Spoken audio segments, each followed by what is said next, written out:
You remember us talking before about how adjectives have to agree with the noun they modify in both number and gender.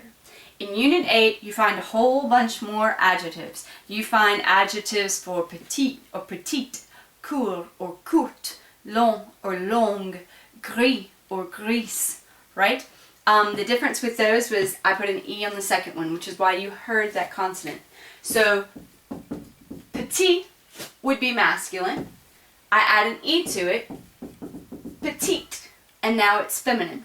You'll see these throughout Unit 8, and they're just something that you're going to have to memorize. Some of them are irregular. Some of them never change. These are found on page 236, 236, and 237, 237, okay?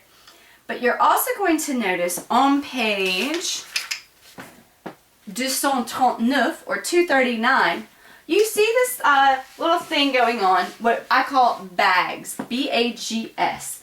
And bags are adjectives that deal with the beauty, which I can't spell apparently, beauty, age, goodness, and size.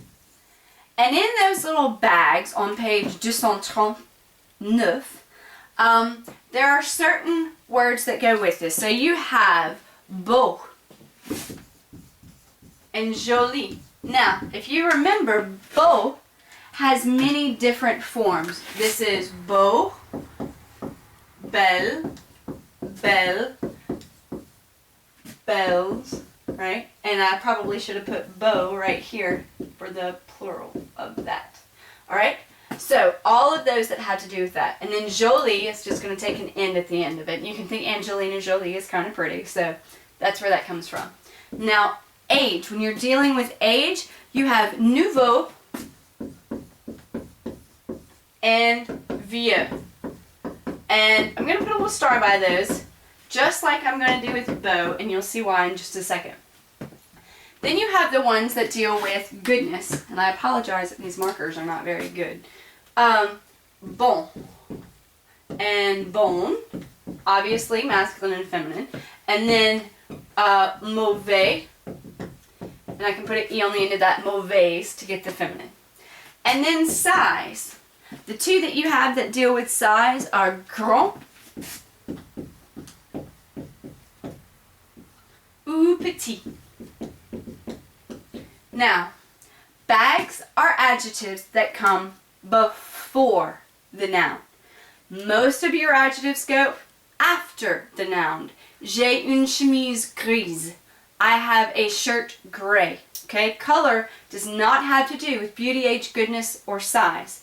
Only these. Okay, and number actually goes in there as well. Number is technically an adjective, so you could even think that you could put number here, and then we'll put it here.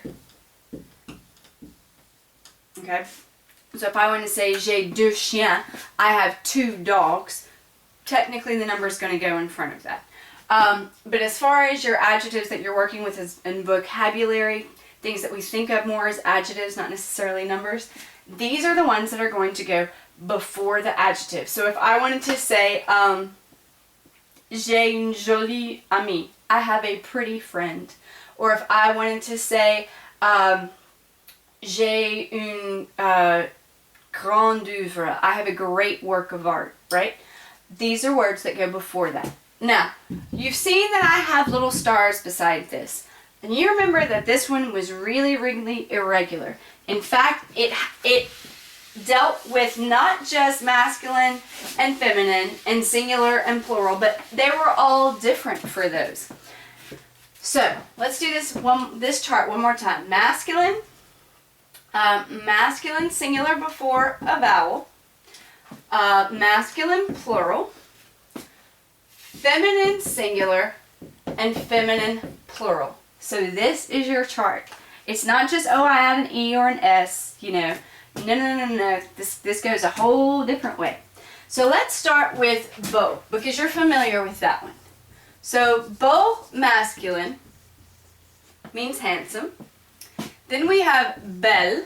So if I want to say j'ai un bel ami, I have a handsome friend. It's a guy. What if I had more than one handsome guy friend? Des beaux amis, right? And by the way, this is also where you get beaux-arts. If you have studied any French culture, you know that the beaux-arts are the beautiful arts, the reading, writing, music, you know, those types of things, painting. Belle is the feminine for this, and then I just added S on these to make this feminine plural, right? So you have two more like that. If you remember the asterisks, we had Vieux and Nouveau. Vieux means old, and Nouveau means new. So let's start with Nouveau. N-O-U-V-E-A-U. And you see that this is E-A-U, this is E-A-U as well. And that's part of the reason that these have to be a little irregular. N-O-U-V-E-L, nouvelle, for the masculine singular before a vowel. So if I want to say, I have a new friend, j'ai un nouvel ami. I have a new friend. Good for me. All right. N-O-U-V-E-A-U. Have you figured out how we make E-A-U plural yet? X. Add an X. So if I wanted to say I have some new friends, j'ai des nouveaux amis. And don't forget this X and this A would make a Z sound. Okay? Now, for the feminine, just like we have L there in the feminine, like she, it's the same thing here. So this is nouvelle, and then just add an S, nouvelle. So if I had some new friends that were girls, j'ai des nouvelles amies, don't forget your E to make it feminine, j'ai des nouvelles amies, okay, feminine. Now, what if I have some old friends? They're like my old friends. They're great. They're wonderful. Now, the masculine way to say old is V-I-E-U-X, vieux. And if you've ever been to New Orleans, you've probably been down the street, the Vieux Carré. And this is the word for the old square, or the old way, or the old neighborhood, okay? And then V-I-E-I-L is the masculine, kind of like old McDonald, E-I-E-I-L, right? Viel. Masculine plural, V-I-E-U-X. This one actually repeats itself here. And that's just because if it already ends in X in the plural, you're not going to make it more plural. Feminine. You've noticed that we keep having this L pop up. It happens again. V-I-E-I-L-L-E. A little different. And then V-I-E-I-L-L-E-S, viel, right? So these are your masculine before the vowel, masculine plural, feminine singular, and feminine plural. And don't forget that because these had to do with beauty, age, number, gender, or size, in this case, beauty and newness or oldness or age, rather, these are the adjectives that are going to go before the noun that they modify. All right? Irregular adjectives.